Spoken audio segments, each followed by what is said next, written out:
Hey skiers, it's Bob with SkiEssentials.com. Welcome to our 2026 ski test. Got a Faction Agent 2 here for you today. This ski returns unchanged structurally. We do get a new graphic for this year. The Agent series is very closely mirrored to the Dancer series. For a number of years, ski companies were coming out with lighter weight versions of existing kind of more traditional alpine skis and kind of marketing them towards more of a touring or a backcountry style of application.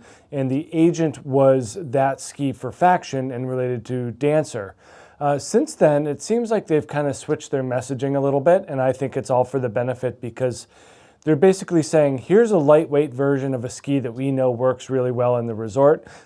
Do with it what you want. So by marketing them towards more backcountry and touring applications, they kind of eliminated that skier from being able to use an Agent 2 in a resort setting.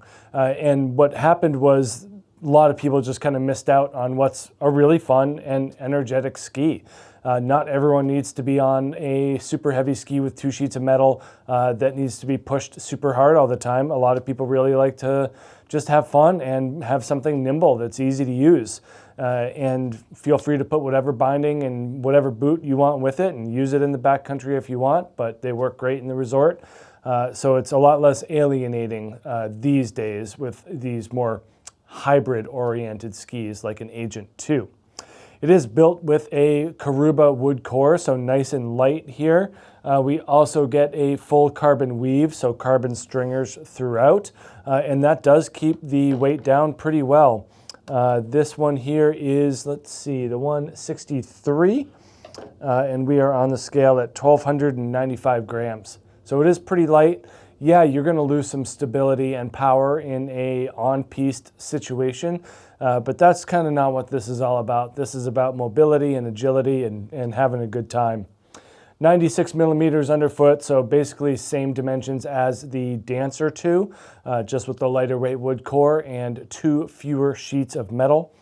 It ends up being, you know, softer, but still that carbon delivers some nice positive energy out of the ski for sure. Anytime you're putting carbon into a lightweight ski, it does a good job of kind of taking the brunt of that force and transmitting it into energy on the snow. Same type of rocker profile and taper shape as the Dancer, which is a little bit more traditional in nature.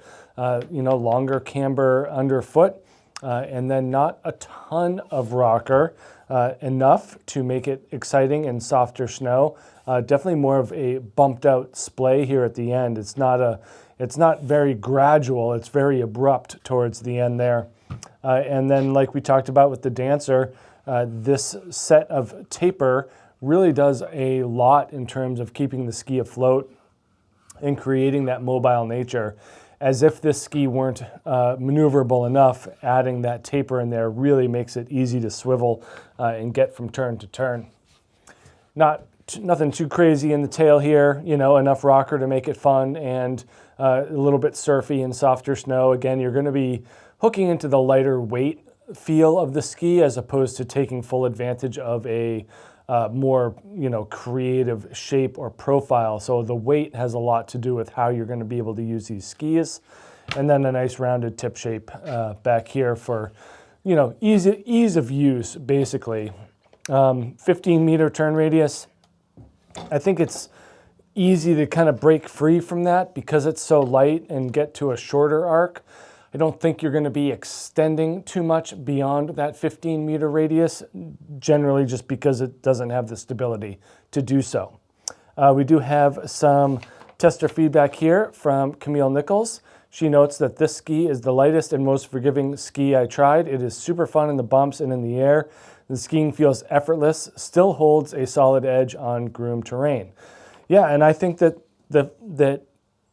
it would have been a shame for someone to miss out on those attributes if this ski was specifically pointed towards backcountry and touring skiing. So keeping it open to that alpine skier and that resort skier, I think is a good move on Faction's part.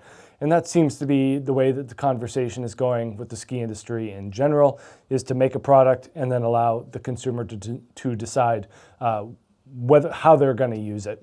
But yeah, that's it. That's the light and well-rounded Faction Agent 2. Make sure to check this ski out here at SkiEssentials.com, and we will see you out there on the hill. Bye.